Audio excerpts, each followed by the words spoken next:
How did a simple blood test go horribly wrong? My doctor called me into his office and said the bone marrow test showed something impossible about my father and me. You're not just incompatible for the transplant, Doctor, Farmington said, staring at the test results like they were written in alien language. These results indicate you and your father don't share any genetic markers at all. I sat there while my brain completely short-circuited. He's my dad, and he needs this transplant, or he's going to die within 6 months, I said. Run the test again because your lab obviously screwed up.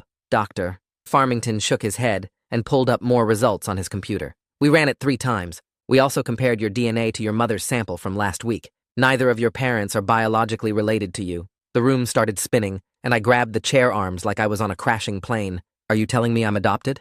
Those words made 0 sense. Dr. Farmington leaned forward, looking genuinely freaked out. Either that, or there was a mix-up at the hospital when you were born. My mind went straight to my dad lying in a hospital bed 3 floors up, getting weaker every day while waiting for a donor match. If I'm not their biological kid, then their real child is out there somewhere and could save my dad's life, I said. Dr. Farmington nodded grimly. My mother basically collapsed when Dr. Farmington explained everything. I gave birth at Riverside General 32 years ago, and I held you the second he was born. She looked at me, sobbing. My father already looked like a ghost from his leukemia treatments, but somehow got even paler. The hospital has to have records from that day, he said in a voice that barely worked anymore. Dr. Farmington started calling Riverside General, but warned us that finding records from 3 decades ago would be basically impossible. Even if we can identify which babies were born on the same day, tracking those people down now will take time, he said, looking at my dying father. Time was the one thing we absolutely didn't have.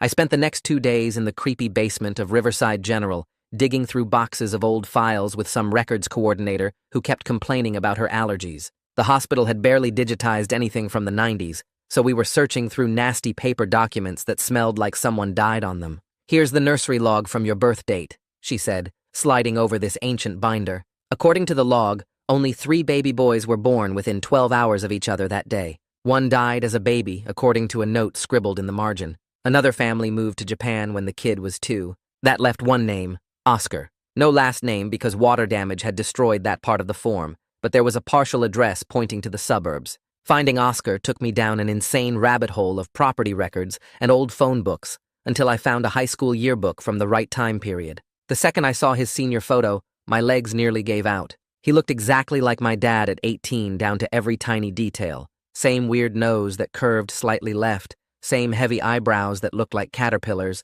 same dimpled chin that I'd always wondered why I didn't inherit. The yearbook said Oscar was raised by his grandmother after his parents died when he was 2. His grandmother's obituary from 5 years ago listed him as her only survivor, but there was no current address anywhere. Then my mother remembered something that completely changed the game. There was this night nurse in the nursery who seriously creeped me out, she said suddenly. She kept coming into my room to check on Barrett, me, even when he was sleeping perfectly fine, and she said this bizarre thing about how some babies were meant for different paths. We hunted down employment records and found her name was Valerie Weiss, but she'd quit Riverside General just 2 weeks after I was born.